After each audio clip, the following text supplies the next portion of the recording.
Good evening. My name is Dr. David Doman, and welcome to another edition of Housecall. What would you do if there was a medical emergency in your home? Find out more right now.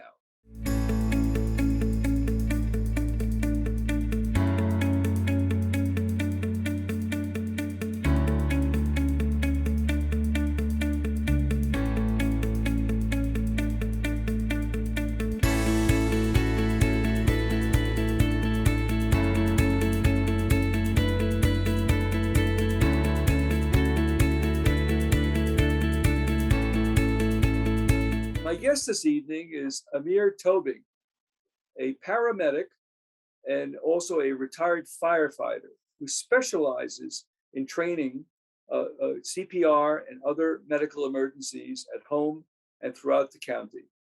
Amer, welcome to Housecall. Dr. Doman, nice to see you again. Great to see you, my friend.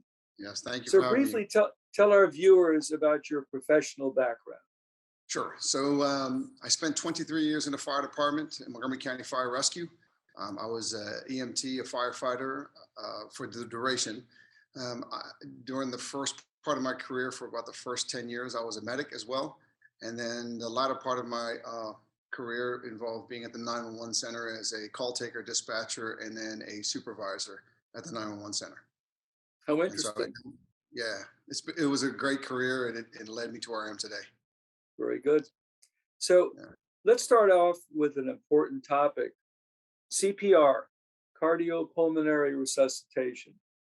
Unfortunately, an acute cardiac event can occur anywhere. It can occur at home, it can occur out when you're about. What happens if somebody goes into cardiac arrest and there's no physician or nurse to assist? Tell our viewers what they can do to intervene.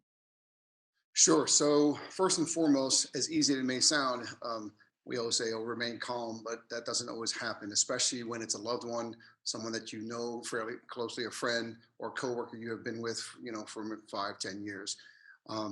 What's important for us to know is that during our classes, we give a lot of information, but we always try to send our students home with a few basic things to remember. And I say that specifically just because in this day and age, we're all inundated, whether it's social media, media itself, our emails, our phone calls, all those things.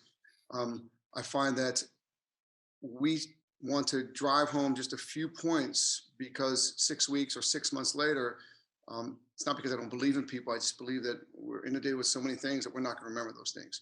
So regarding CPR and AED, we want to make sure that the most important thing, and we've been teaching this now for a while, which is compressions. So if people walk away, if we were to teach half our class and something came up and someone had to leave the class, we would just, hey, don't forget compression. 6 weeks from now, 6 months from now, a year from now, it's always going to be about compressions. If they have access, and by the way, just to make sure I don't forget, because I worked at the 911 center, 911 and compressions go hand in hand. As long as you have help on the way and someone's doing compressions, you're doing a tremendous amount for this person. If you have an AED accessible to you, then without a doubt, you want to grab it. And the most important thing about the AED is two things after getting it is turning it on and listening. Okay, turning it on and listening, because that's an on-site coach for you, and it'll tell you everything that you need to do. So if you don't know where yours is, you don't have one, whatever you want to make sure that if you can have one, of course, but two, know where it is, because I've taught many different places where people just see this white box hanging on the wall and they're like, I'm not sure what that is. And one client specifically, I remember he had been working in this building for 10 years and said, oh, that's what that is. Every time he walked out of the elevator, oh, that's what that is. It suddenly hit him, right? And then of course 911, and we could talk about that if you have any questions. But compressions and turning the AED on and following those prompts are huge. I really appreciate your emphasis on compressions because, as you know, for many years it was taught that it was important not only to provide compressions, but also provide, if necessary, mouth-to-mouth resuscitation. Yeah. What happened to that recommendation? It is still optional. I shouldn't say still, it's optional, or we should say if you have the equipment, the appropriate resources, meaning you have the people, you have the resources like a bag valve mask, something like this. Sometimes all you might have is just a pocket this face mask. It might just be that. If you do not have it and we're certified with 3 different organizations, American Heart Association, American Safety Health Institute, and American Red Cross. And they all basically say that if you do not have a barrier, a barrier that protects you between you and the patient, you are no longer required to to breathe into the mouth of the patient. It's actually, as I teach my classes, I do ask folks, is there, and the ongoing joke, does anyone have a burning desire to put their mouth on some stranger?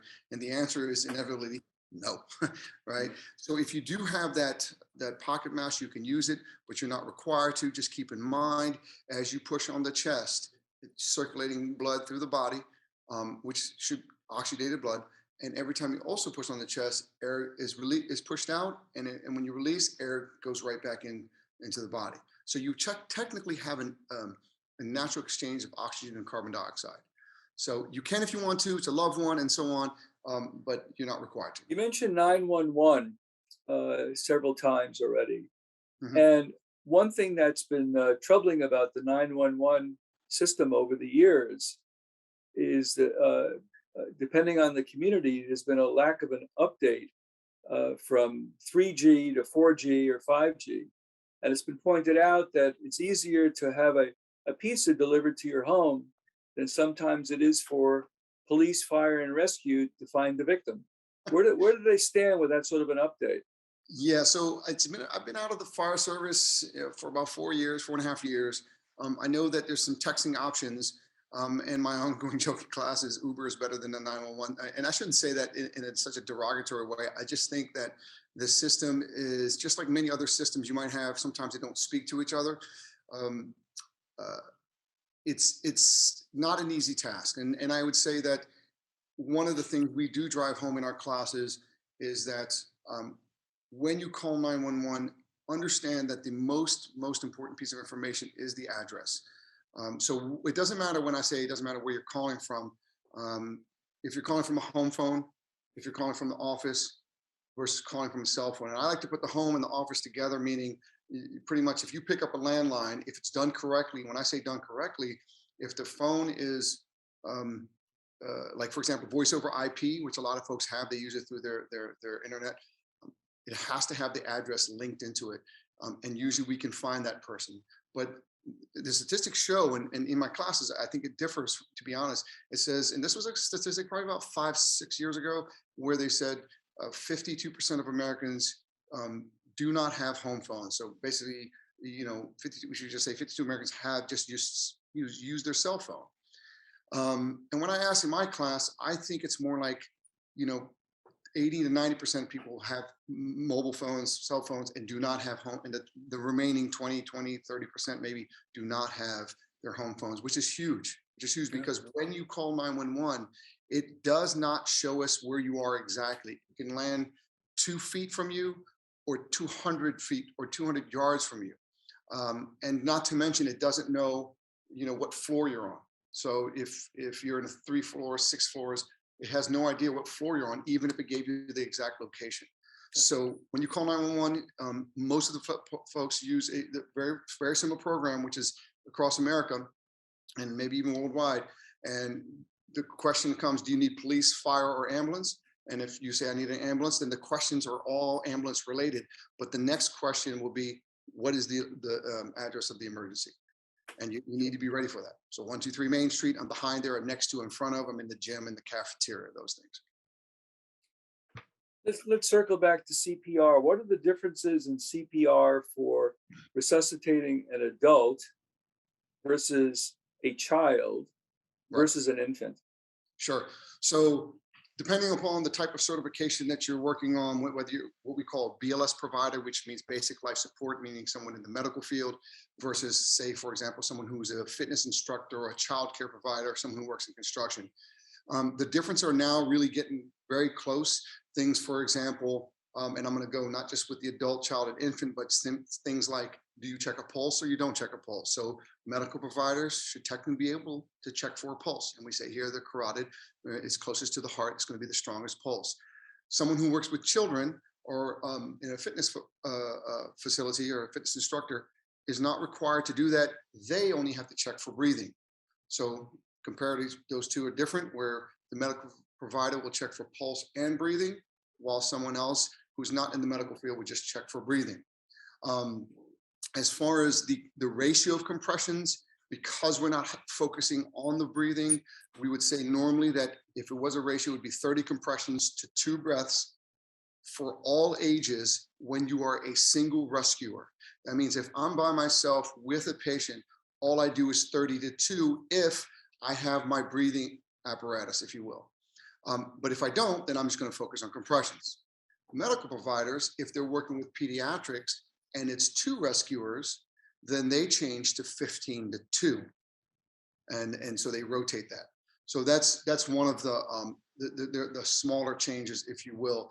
There's not much the pulse.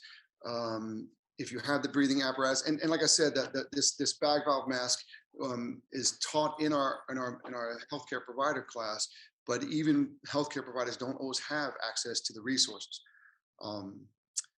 Some of the things as well, you might find different. Someone who's pregnant, I shouldn't say difference, but some of the differences actually, since you're talking about difference for 2020, would be someone who is pregnant, which doesn't really make much difference. If you have another rescuer, you can move the rounded part of the abdomen over to the left side.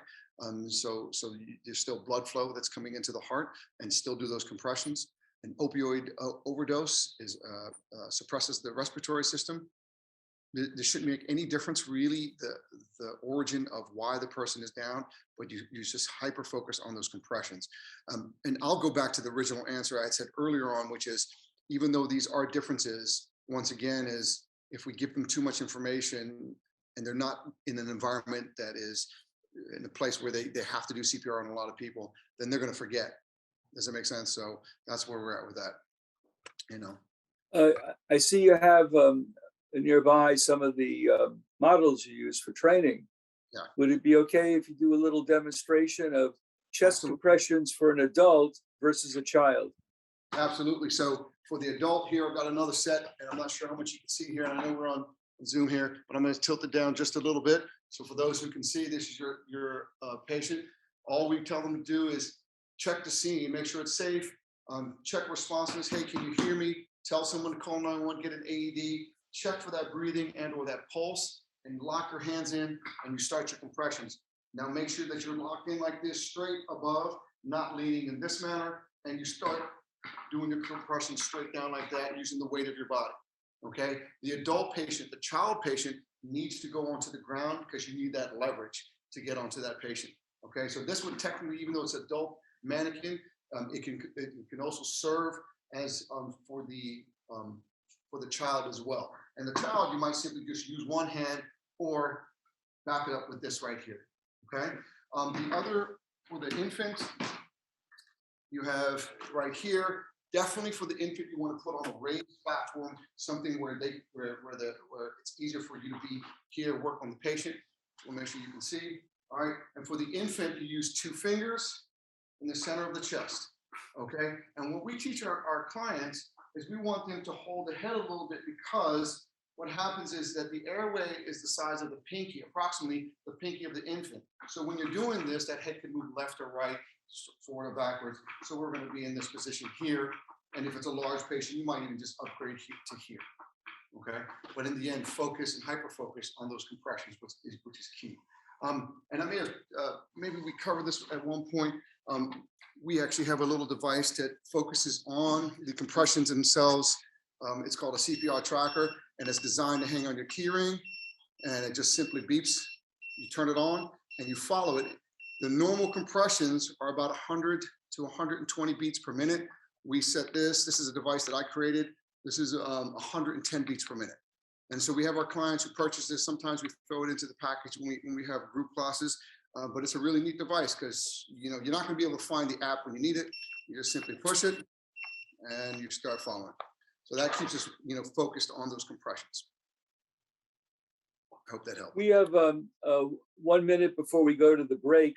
Would you Sure. share with our viewers what exactly is avert? What does that stand for? Sure. Avert. Avert stands for active. I always get it. It's a funny name, but active violence emergency response training. This is a new training that we do. Basically, it's an active shooter class. We came across this when one of American Safety Health Institute offered this class, and we wanted to do this training. And we've taught a couple classes, and it's when I say a good class, it's an amazing, eye-opening class. I'd love to talk more about it if you have some questions after the break, but yeah. Okay, great. More with our guest, Amer Tobing, paramedic, in a moment, but now we're going to pause for a public service announcement. We'll be right back.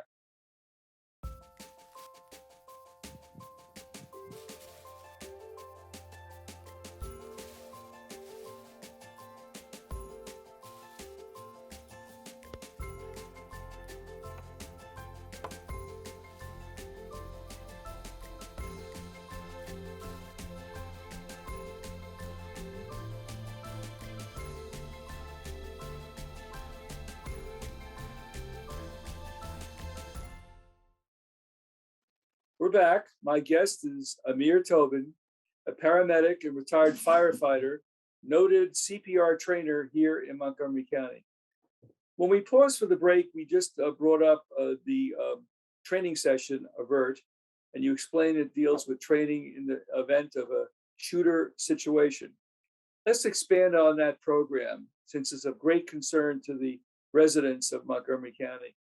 Absolutely. Thank you, Dr. Doman. So just to make it very clear, I am not a police officer, but I have been, like I mentioned earlier, at public service for the 23 years with Montgomery County Fire Rescue. I worked there were several incidents that weren't necessarily active shooter, but enough to where there were violent, plenty of domestic violences.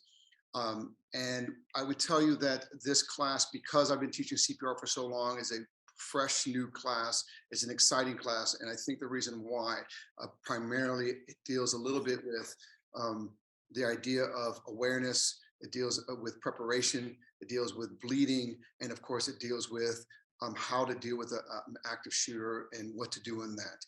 Over the years, I think if you just turn on the news from the beginning of 2021 even till just last week, a couple of weeks ago, right, we had a shooting in Michigan. All of it tragic, all of it, everyone wondering why. And it's hard. You never know when you're going to be in these situations. I do not go out to a lot of public places in the sense of, like, I would say specifically malls. And I will tell you that after teaching and learning this class and being involved in it, the preparation, that sitting in a mall during the middle of the summer, I was in the middle of the mall and I suddenly realized my back was open. We were in a public space. And I had my two out of the three daughters that I have, and really like suddenly aware that, hey, this is a perfect scenario. And I started just kind of paying attention to what's going on. So we have basically the idea of life. We go through this process and it builds up this training. And this training is not typical training. And when I say typical, there's a lot of active shooting training done by professionals. When I say that, people who have dealt with it, but there are a lot of them are online without the active part of it. And I'm going to say this with, a lot of people are not gun owners and these type of things, but as our right here in America, we're allowed to have those things, if that's the right way to say that. So I understand of being a gun owner.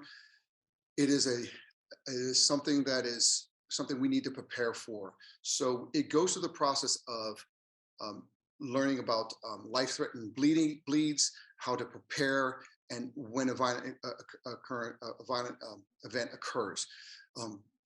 We do, because we already do it in our first aid and our advanced class, we do talk about bleeding, how to deal with that, how to pack the wound, how to use a tourniquet, and then how to prepare, what to look for also as well with the shooters. But then we have this concept with a lot of people called run, hide, and fight.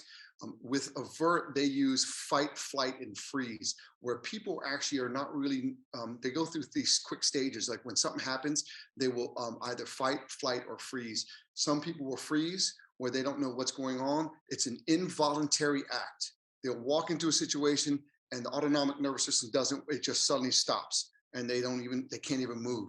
Some people will automatically run, and then you'll have those who will fight. And so we then go into things which basically covers what's called escape, evade, defend, distract, and disarm, and respond. Right, and those are all stages that we do, and we actually physically use. If you notice, we have a practice or plastic gun, if you will, and a handgun back there that we actually, and this is part of the class where we end up people taking different roles, and we end up doing these things, understanding that the first thing is try to escape, try to evade, then defend, and then we disarm them. And it's when I say that, it's an empowering class. I think that's probably the best word.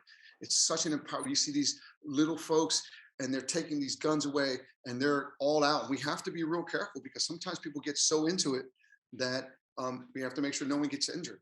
And it's a really, like I said, a very practical, a didactical, and a practical class. Let's go on then to discuss babysitter emergencies, another great cause of concern for people at home. Yeah, Safe Sitter is a class that we came upon by a request of a client. And because I have 4 kids, our trainers, a lot of our trainers have kids. This class is designed for kids who are from between the age of about 11 to 15. It depends, sometimes 10, but a lot of times these are kids who are looking to start earning money. They want to have some type of certificate that the parents, not just the parent of the child, but when they go say, hey, I want to babysit, it says, look, I have a certification. And it also involves CPR as well. But we basically teach the safety skills, child skills, first aid skills, and which one of mine is one of my favorite ones is the life business skills. So with those safety skills, things that they should look for, whether it's when they go to the person's house, how do they get there? Are they concerned about maybe an older brother who is acting inappropriately? First aid skills deal with burns, things where, hey, should I take care of it myself? Are they vomiting and I can just handle it myself? Or I need to call 911, or I need to call the parent. What should the child do at this point? So this class prepares a lot of the kids who are wanting to do this babysitting, and I'll take them through this course here. And it's great. It's like I said, for me, the life, because I see these young folks who want to go into business, basically, if you will. They want to, and I shouldn't say business, but they want to learn about how to make money at a young age. And I think that's really cool. So it's not just education. They're starting to get this idea of what the work world looks like. Yeah. Let's go on to another important topic, near drownings in swimming pools of the ocean. What do you teach your pupils? Sure. So with drownings, it's interesting. We get that question a lot when people are when we teach our CPR class. And what we try to do is not divert from the question, but in the end, it doesn't matter, like I said earlier, the origin, whether it's a heart attack, drowning, diabetic, dehydration, we treat them the same in CPR. Just so people know, and the statistic may have changed over the years, but generally speaking, that most people, years when we went through this, but 80 to 85% of the drownings are what's called wet drownings, versus the other 15%, which is called a dry drowning. Well, wet drowning is basically when the epiglottis, or when I should say, when water gets passed all the way into the lungs. And usually, and both of them, I mean, these are not good outcomes, because now you have fluid in the lungs, and the longer they're under the water, then the unfortunate result is not good. But if you have someone, which is a dry drowning, where they go like that, and the epiglottis shuts, and then the water, and then it's kind of just contained, meaning there's still air in the lungs, then there is a higher chance of resuscitating the person. So we usually see that, of course, during as the summer comes along, and we see this in the pools, of course, going to the beach, these type of things. But nothing changes as far as the approach. We pull the patient out. We're not worried about the water. We just start doing those compressions. Right. And if we suspect like a spinal injury, then we want to keep the head stable. We want to make sure that we don't move it to the right or to the left. And that means what? If water's coming out while you're doing the compressions and you turn your head like this, how do you turn the head without compromising? That means you have to turn the entire body. So we don't compromise chest compressions to get the water out. The water will eventually come out. And we got to make sure that we keep those, that heart pumping. That's an excellent summary. I should also point out to our viewers that something unique about near drownings is the body in general shuts down Yeah. in an attempt to preserve itself. So even if somebody is retrieved from the bottom of a swimming pool and they look unresponsive, certainly CPR should be strongly embraced because the organs have a remarkable ability to recover if you simply oxygenate them. Yeah. There's And been of course, get rid of the water. correct. There's been a lot of also study, Dr. Doman, with younger folks. The temperature of the water as well makes a difference as well. Sure. I remember from years ago. It's been a while, but it's been like I think it was like 45 to 50 minutes underwater, and still brought them back. So um, I would say that with a lot of things. When do you not do CPR? Right? It's a tough call, right? I mean, um, and I may have said this in one of our previous discussions. In Minnesota, they did 96 minutes on someone, and they didn't stop. There was like 20 to 25, 24 people there just doing compressions, and they Wow. didn't give up. So when do you give up? It's a tough call. So we have 2 minutes left. Tell our viewers how you approach heat and cold emergencies. Absolutely. I'll do it real quick since we have a few minutes. Since we're in the season of it being cold, first and foremost, you can have frostbite, and then you have hypothermia. Frostbite is obviously when the toes, the fingers, you can have the nose, it can be a waxy, some, of course, blue, black, and that's really bad. We don't find it a lot here in the sense, and just because we find that a lot of people are indoors and not being outside. So if you have frostbite, we do what's called rewarming techniques. You can either put gauze in between if you don't have something like warm water or even cold water, but you don't put it in the extreme opposite. Okay, as far as the fingers or the toes.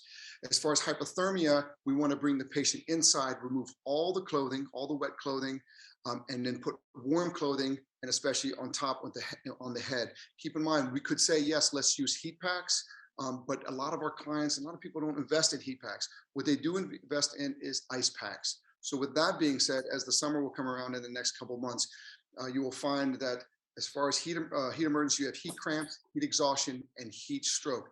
Heat cramps, simple cramps, calf muscle, you can massage that out, lots of fluid, bring them inside, and that should probably handle. Heat exhaustion, there are going to be several different signs and symptoms. One of the most distinguishing one is going to be heat exhaustion. Sweating. They're going to be having excessive sweating, and if not treated quickly and appropriately, they'll move into heat stroke, and you can see that person go dry right in front of you.